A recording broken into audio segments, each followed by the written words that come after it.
తిరుమల ఆలయ పైభాగంలో no flying zone గా ప్రతిపాదిస్తూ గతంలో టీటీడీ బోర్డు కేంద్రానికి రాసిన లేఖ అమలుకు చొరవ చూపాలి. టీటీడీ ధర్మకర్తల మండలి చైర్మన్ సభ్యులను అభినందిస్తూ విజ్ఞప్తి చేసిన నవీన్ తిరుపతి రేణిగుంట విమానాశ్రయానికి శ్రీ వెంకటేశ్వర అంతర్జాతీయ విమానాశ్రయం పేరును ప్రతిపాదిస్తూ టీటీడీ ధర్మకర్తల మండలి చైర్మన్ బిఆర్ నాయుడు సభ్యులు తీర్మానం చేసి సెంట్రల్ ఏవియేషన్ విభాగానికి అనుమతుల కోసం పంపిస్తామని ప్రకటించడం శుభపరిణామం, అభినందనీయమని బీజేపీ నేత నవీన్ కుమార్ రెడ్డి అన్నారు. తిరుపతిలోని రేణిగుంట విమానాశ్రయానికి శ్రీ వెంకటేశ్వర అంతర్జాతీయ విమానాశ్రయంగా పేరుని ప్రతిపాదిస్తూ టీటీడీ ధర్మకర్తల మండలి చైర్మన్ శ్రీ బిఆర్ నాయుడు గారు బోర్డు సభ్యులంతా కూడా నిన్న జరిగినటువంటి సమావేశంలో తీర్మానం చేసి ఏదైతే కేంద్ర ప్రభుత్వం నుంచి విమానయాన శాఖ అధికారులు ఉన్నారో వాళ్ళకి ఆ ప్రతిపాదనల్ని పంపడాన్ని యావత్ తిరుమల శ్రీవారి భక్తులంతా కూడా మనస్ఫూర్తిగా అభినందిస్తున్నారు, స్వాగతిస్తున్నారండి. వాళ్ళకు కృతజ్ఞతలు తెలియజేసుకుంటున్నారు. ఎందుకంటే రేణిగుంట విమానాశ్రయానికి దేశ విదేశాల నుంచి ప్రతినిత్యం కూడా వేలాది మంది భక్తులు స్వామివారి దర్శనానికి వస్తూ ఉంటారు.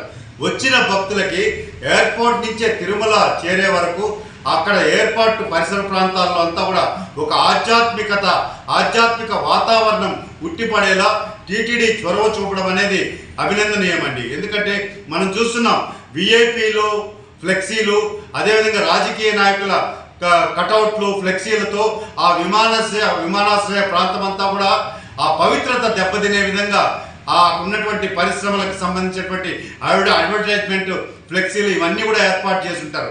అలా కాకుండా ఈరోజు విమానాశ్రయంలో దిగిన భక్తుడికి ఖచ్చితంగా శ్రీ వెంకటేశ్వర స్వామి, పద్మావతి అమ్మవారి చిత్ర పటాలతో కూడినటువంటి స్వాగత తోరణాలు, అదేవిధంగా గోవిందనామ స్మరణ శ్లోకాలు, శ్రీ కాళహస్తి జ్ఞానప్రసూనాంబ వాయులింగేశ్వర స్వామి ప్రతిమలు, శ్రీ కాణిపాక వరసిద్ధ వినాయక స్వామి ప్రతిమలతో కూడినటువంటి ఆర్చీలతో స్వాగతం పలికినట్లయితే భక్తులంతా కూడా ఒక ఆధ్యాత్మిక వాతావరణంలో అడుగుపెట్టినంత అనుభూతి కలుగుతుందండి. అదేవిధంగా అలిపిరి దగ్గర ఏదైతే గరుత్మంతుడి విగ్రహం ఉంటుందో ఆ గరుత్మంతుని పరిసర ప్రాంతాల్లో ఎక్కడ కూడా రాజకీయ నాయకుల ఫ్లెక్సీలు కానీ, కటౌట్లు కానీ పబ్లిసిటీ కోసం అక్కడ ఏర్పాటు చేయకుండా నిషేధించాలని చెప్పని నేను టీటీడీ చైర్మన్ గారికి విజ్ఞప్తి చేస్తున్నాను. ఈ పవిత్రమైనటువంటి తిరుపతి నగరంలో భక్తులు ప్రవేశిస్తానే ఆధ్యాత్మిక వాతావరణంలో వాళ్ళ మనసు ఆనందపడేలా ఈరోజు ఇలాంటి మంచి నిర్ణయాన్ని తీసుకున్నటువంటి టీటీడీ ధర్మకర్తల మండలికి మనస్ఫూర్తిగా నేను కృతజ్ఞతలు తెలియజేసుకుంటున్నా.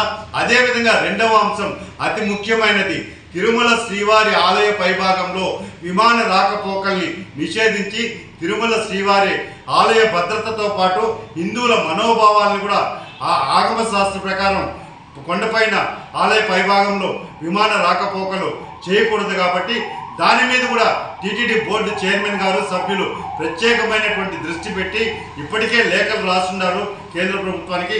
అక్కడ ఒత్తిడి తీసుకొచ్చి ఖచ్చితంగా తిరుమల ఆలయ పైభాగంలో నో ఫ్లయింగ్ జోన్ని కూడా త్వరలో ప్రకటించేలా చేయాలని చెప్పని శ్రీవారి భక్తుడిగా, స్థానికుడిగా విజ్ఞప్తి చేస్తున్నానండి.